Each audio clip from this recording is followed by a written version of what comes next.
you, Mr. Chairman. I'm Admiral Aquilino. We're real pleased to have you and moving into a position where you're certainly the person most qualified for that position. With over 1,150 carrier arrested landings and 5,000 hours of flying time, I think that you spent a lot of time on the sea, but also a lot of time in the air. And I have to say that I may have twice the hours you have, but you have twice the miles I have. The Secretary Austin and Deputy Secretary Hicks said China is the pacing threat for our military, and General Milley said the Pacific is the #1 regional priority. We all understand this.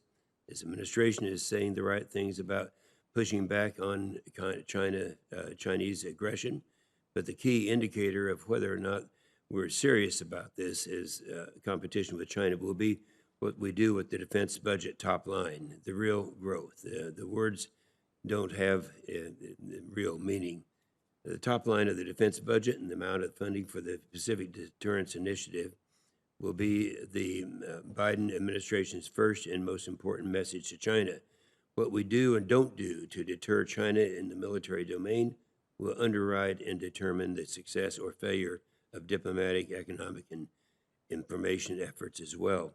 Simply put, if you fail to invest in defense and as a result fail to deter China's use of military force in the Indo-Pacific, nothing you do in those areas will really matter.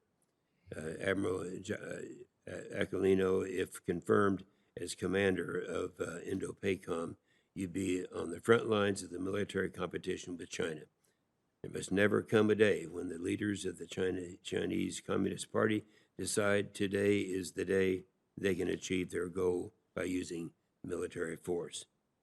At the beginning of March, General McMaster told us that since the 1900s, China has undertaken the largest peacetime military buildup in history.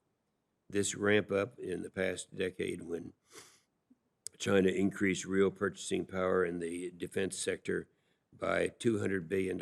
Meanwhile, primarily during the Obama administration, America cut some $400 billion of purchasing power from our defense spending. As China was quietly increasing investments in defense, many U.S. leaders naively assumed when China joined the WTO in 2001 that it was integrated in the global economy. Somehow this would make Chinese Communist Party friendlier and more open to the West. I predicted it wouldn't and was right. The result of that bad assumption is American military advantage and the credibility of our deterrence has eroded, and it comes to erosion. So we got a problem out there, and you're going to be right in the middle of that, and we are anxious to make some really good things happen. As General McMaster told us, Taiwan may represent the most dangerous flashpoint for war, and when Admiral Davidson was asked what is most likely target for the Chinese military action would be in the next 5 to 10 years, he said, I would say Taiwan is the first. So we know where our problems are. We appreciate your service and look forward to this tenure. Thank you, Mr. Chairman. Thank you.